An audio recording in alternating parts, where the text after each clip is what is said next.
Assalamualaikum warahmatullahi ta'ala wabarakatuh. Alhamdulillah alladhi faddala bani Adam bil ilmi wal amal ala jami'il alam. Wa asyhadu an la ilaha illallah rabbul akram. Allama bil qalam, allama al insana ma lam ya'lam. Wa asyhadu anna sayyidina Muhammadan abduhu wa rasuluh sayyidul arab wal ajam. Allahumma salli wa sallim ala sayyidina Muhammadin wa ala alihi wa sahbihi manabi'il ilmi wal hikam. أما بعد بسم الله الرحمن الرحيم نويت التعلم والتعليم والتذكر والتذكير والنفع والانتفاع والإفادة والاستفادة والحث على التمسك بكتاب الله وسنة رسوله والدعاء للهدى والدلالة على الخير ابتغاء وجه الله ومرضاته وقربه وثوابه آمين.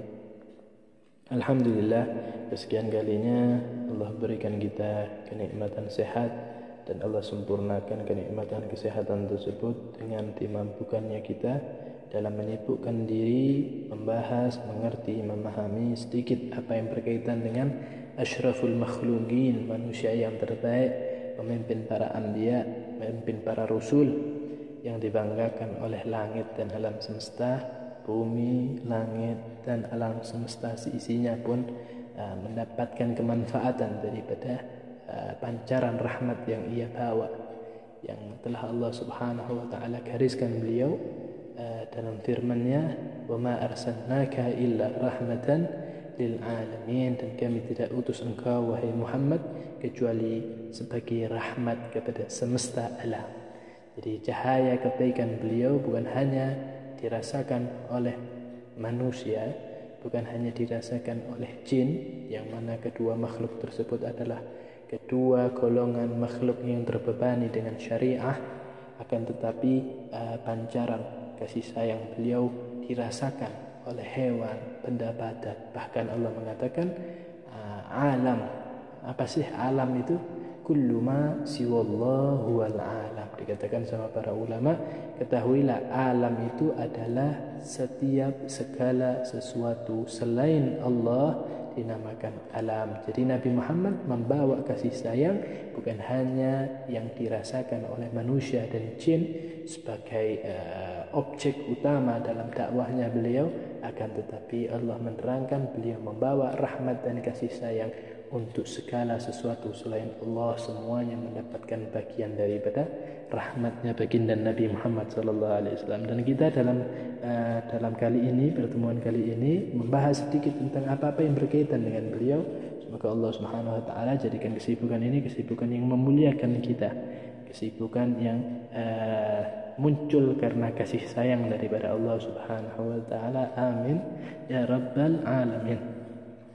Telah kita tilik kemarin sedikit tentang mereka-mereka yang ditunjuk sama Nabi untuk menjadi pemimpin-pemimpin di daerah ataupun golongan tertentu.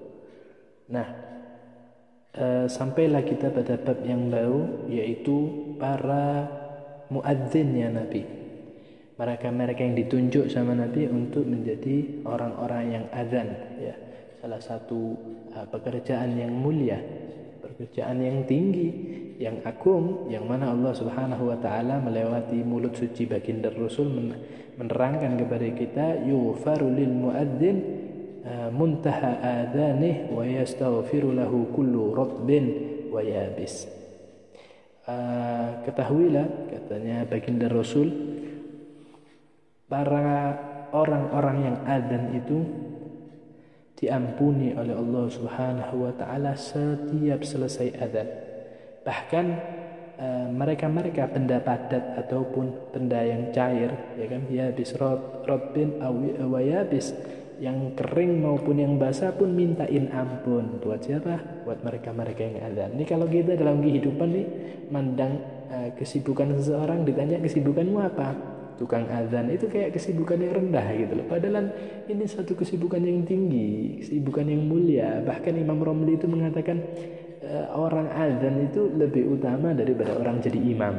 Tapi kalau kita dalam kehidupan nih, ketika ditanya kesibukannya apa? Oh, imam masjid, masih dipandang. Ketika ditanya, oh kesibukannya apa? Muadzin. Itu kayak, ya Allah, padahal para muadzin ini memiliki keutamaan, memiliki ketinggian di sisi Allah Subhanahu wa taala. Bagaimana tidak, mereka menjadi pioner-pioner orang-orang yang menyeru untuk senantiasa kembali kepada Allah. Mereka-mereka yang mengingatkan kita senantiasa kita sholat karena berkatnya kita tahu adzan. Oh ini maghrib, oh ini isya, oh ini subuh, oh ini zuhur. Ini berkatnya mereka.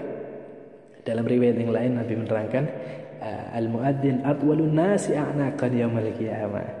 Ini tukang adzan, para muadzin ini mereka-mereka lah yang memiliki leher terpanjang kelak di hari kiamat. Kenapa kok dikatakan sama Nabi lehernya panjang kelak hari kiamat? Karena di posisi yang demikian ini tadi, ya sebagian cerita mengatakan banyak daripada manusia ini tenggelam karena keringatnya sendiri di hari kiamat.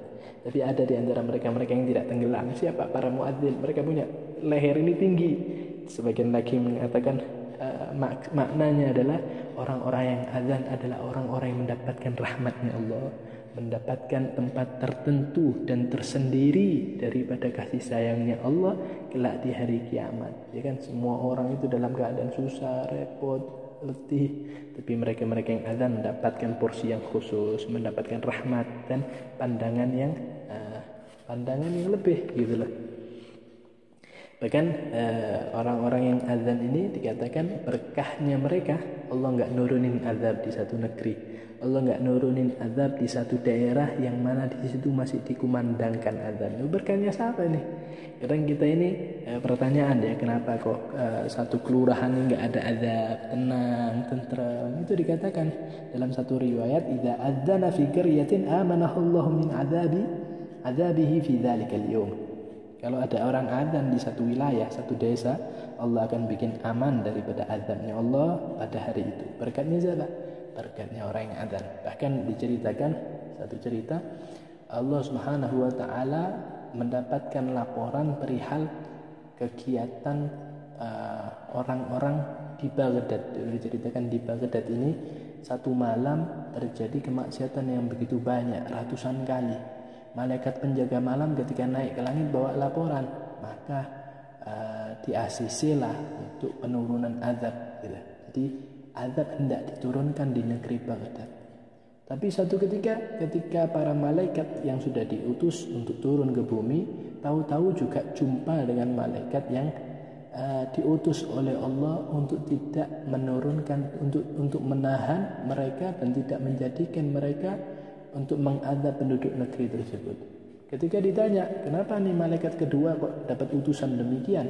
Dikatakan karena sejumlah tadi malam banyaknya orang yang bermaksiat kepada Allah, maka ketahuilah telah datang para mereka pengumandang adzan yang jumlahnya sama banyaknya dengan jumlahnya orang-orang yang melakukan kemaksiatan dari malam. Karena keberkahan jumlahnya banyaknya para muadzin, maka Allah pun mengampuni mereka. Allah pun gak jadi turunin azab kepada mereka. Ini berkatnya muadzin semua. Nah, kita ini sekarang bahas tentang muadzinnya Nabi Muhammad SAW, para tukang azan yang ditunjuk sama Nabi.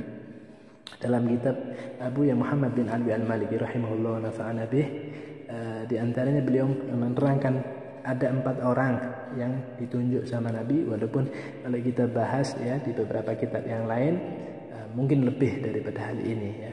Tapi di sini Abu Muhammad al-Maliki mengenalkan sama kita ada muadzin-muadzinnya Rasul. Di antaranya yang perlu kita ketahui 4 ini aja dulu. 2 ada di kota Madinah dan yang 1 ada di Masjid Quba ya. Seperti pelajaran yang telah lewat, Quba adalah satu wilayah sebelum Nabi masuk ke kota Madinah, dan yang 1 ada di kota Mekah. Jadi 4 orang. Yang pertama siapa? Yang pertama adalah Bilal bin Rabah. Ya, di karangan Abu Muhammad al-Maliki rahimahullah wa nafa'ana bih wa bi ulumihi wa bi asrar fid ini. Yang pertama menjadi muadzinnya Nabi adalah Bilal bin Rabah. Ini bukan manusia biasa ya, Bilal bin Rabah. Bagaimana telah sampai kepada kita kisah di mana ketika Nabi Isra wal Mi'raj, Nabi melihat terompanya Bilal bin Rabah ini sudah ada di surga, menunjukkan bahwasanya dia memiliki satu amalan yang baik, satu amalan yang insya Allah berikan taufik sama kita untuk bisa niru dia. Ketika ditanya sama Nabi, ya Bilal, apa yang biasa kau lakukan yang sekiranya nggak tahu nih para sahabat yang lain gitu tentang amalanmu, kok bisa sampai demikian gitu.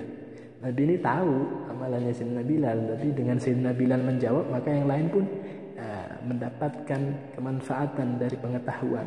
Akhirnya Bilal mengatakan, ya Rasul, saya nggak pernah melaksanakan satu ibadah yang lebih. Sejak saya masuk dalam Islam, yang sering saya lakukan adalah menjaga wudhu saya. Saya nggak batal wudhu saya kecuali saya berwudhu dan sholat sunnah ba'dal wudhu 2 rakaat. Dijaga wudhunya karena kuatnya penjagaan wudhu tersebut, Bilal bin Rabah memiliki kedudukan khusus di sisi Allah. Ini dari wudhunya aja sudah kayak gini, belum dari azannya Sayyidina Bilal. Nah, Sayyidina Bilal bin Rabah diutus untuk menjadi imam. Bahkan sebagian mengatakan Bilal bin Rabah ini dekatnya sama Nabi sampai dipikir orang-orang ini keluarganya Nabi, karena Bilal kalau sudah azan datang ke kamarnya Nabi, ya Nabi sholat. Nabi waktunya sholat sudah datang.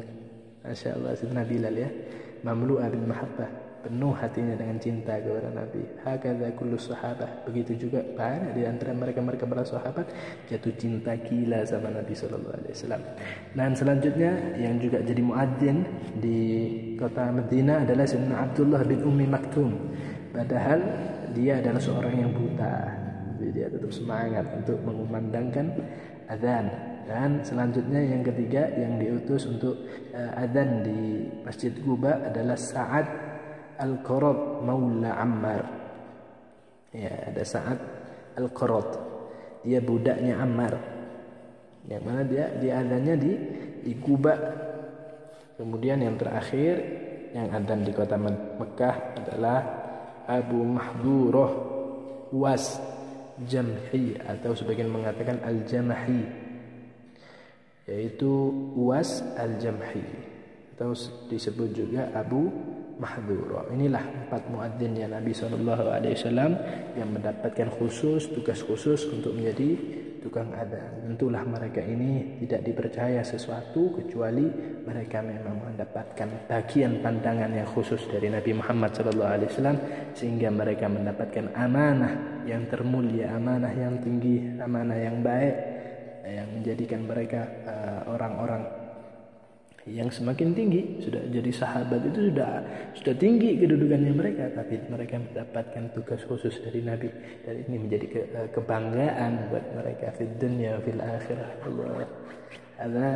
Mungkin untuk pertemuan kali ini kita cukupkan pembahasan kita tentang para muadzinnya Rasul. Insyaallah kita akan membahas pada bab yang akan datang, yaitu syuara, para penyair-penyairnya Nabi.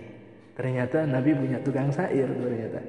Dan wa khutaba, mereka yang ahli penceramah atau ahli penyampaian.